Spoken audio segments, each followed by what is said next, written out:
ত্রিনেত্রেস কুকারিতে আপনাদের সকলকে জানাই আমার সাদর আমন্ত্রণ। আজ আমি আপনাদের জন্য নিয়ে এসেছি 10 মিনিটে কি করে না চাল ভিজিয়ে বেটে দোকানের মতন সুস্বাদু ধোসা বানাবেন। এই ধোসার জন্যে প্রয়োজন 2 কাপ সুজি। এই 2 কাপ সুজি আমি এখানে নিয়েছি। এটা আমি একটু মিক্সিতে পিষে নেব। মিক্সির জারের মধ্যে সুজিটা নিয়ে নিলাম। এটাকে একটু পিষে নিয়ে ফিরে আসছি। সুজিটাকে পিষে নিয়ে ফিরে এলাম। দেখুন একদম প্লেন করে বাটিনি, একটুখানি দানা দানা আছে। এবারে একটা বোলের মধ্যে সুজিটা ঢেলে নিচ্ছি। এবারেতে 1 টেবিল স্পুন আটা দিচ্ছি। এটা খুব বেশি দেবেন না, এটা আমি দিচ্ছি বাইন্ডিংয়ের জন্যে। বেসন 1 টেবিল স্পুন দিচ্ছি। এবারেতে 1 কাপ টক দই দিচ্ছি। এবারে 1 কাপ জল দিচ্ছি। ওই দইয়ের এটা ধুয়েই দিয়ে দিলাম। এবার ভালো করে মিশিয়ে নিচ্ছি। এতে আরও 1 কাপ জল দিচ্ছি। এটা আপনারা দেখে দেবেন, যতটা সুজি সেই পরিমাণে জলটা দেবেন। সব সুজি তো এক রকমের জল টানে না, এক একটা সুজি বেশি এক একটা কম টানে, সেই অনুপাতে জলটা দেবেন। সবটা মিক্স করে নিয়েছি। এবার এটা 15 মিনিট ঢাকা দিয়ে রেখে দেবো। যতক্ষণ ব্যাটারটা রেস্টে আছে একটা চটপট আপনাদের চাটনি দেখিয়ে দিচ্ছি। আপনাদের রিকোয়েস্ট করছি প্লিজ একটা লাইক দিয়ে দেখাটা শুরু করুন। এখানে প্রথমে নারকেল দিয়ে দিচ্ছি। নারকেলের ভেতরে এখানে ছোলা ভাজা দিচ্ছি। এতে একটু চীনাবাদাম ভাজা দিয়ে দিলাম। আমি খুব সিম্পল ওয়েতে আপনাদের দেখাচ্ছি। দেখুন, আর ত্রিনেত্রেস কুকারি মানেই তো সিম্পল ইনগ্রিডিয়েন্টস, ডেলিশিয়াস ফুড। এর মধ্যে একটুখানি আমি কারি পাতা দিয়ে দিচ্ছি। 2টো কাঁচা লঙ্কা দিয়ে দিলাম। সামান্য 2 দানা চিনি দিলাম। এটা আপনারা দিতেও পারেন, নাও দিতে পারেন। আর পরিমাণ মতন একটু নুন দিচ্ছি। দিয়ে এবার এটাকে পিষে নেব একটু জল দিয়ে। এইভাবে মিক্সিতে পিষে নিয়েছি। এবার এটা একটা বোলের মধ্যে ঢেলে নিচ্ছি। এবারে একটা প্যানের ভেতরে একটু সাদা তেল নিয়েছি, তাতে একটু সর্ষে ফোড়ন দিচ্ছি, কালো সর্ষে।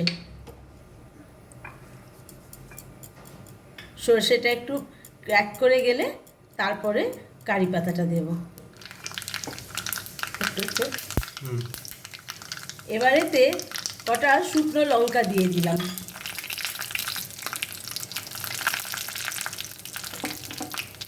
আর একটু কারি পাতা দিয়ে দিলাম। এবার এটা চাটনির ওপর ঢেলে দিলাম। এবার হালকা হাতে একটু মিক্স করে নিচ্ছি। 15 মিনিট পরে ফিরে এলাম। দেখুন ব্যাটারটা এই রকম হয়েছে, একটু বেশি ঘন আছে। এতে আরেকটু জল লাগবে। সুজি অনেকটাই জল টেনে নিয়েছে।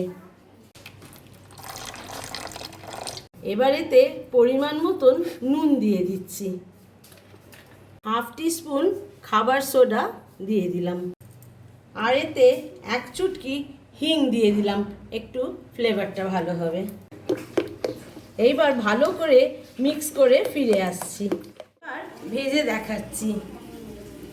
প্রথমে অল্প করে তেল দিলাম।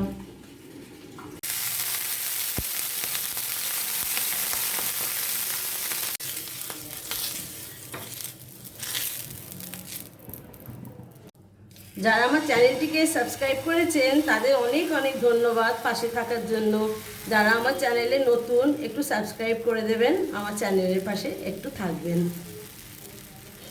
এইভাবে হাতায় করে ঘুরিয়ে দিলাম। এই সময় ফ্লেমটা একদম স্লো, একদম হালকা হিটের ওপর করবেন। এই ধোসা যদি খুব হাই হিটে করেন তাহলে ছিঁড়ে যাবে। এবার ওপরটা একটু শুকোতে দেবো। যখন ওপরটা একটু ড্রাই হয়ে আসবে তখন এর ওপরে হালকা করে একটু তেল ব্রাশ করে দেবো।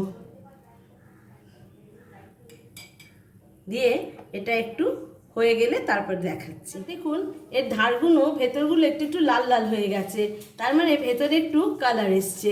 এই সময় এটাকে র্যাপ করে দেবো।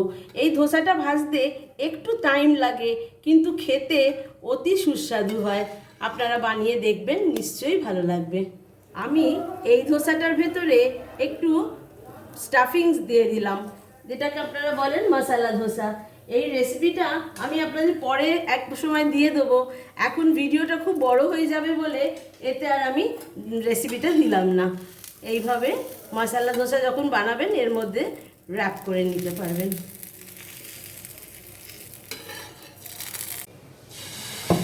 এইভাবে সবগুলো ভেজে নিয়ে ফিরে আসছি। আমার ভিডিওটি কমপ্লিট হয়ে গেছে।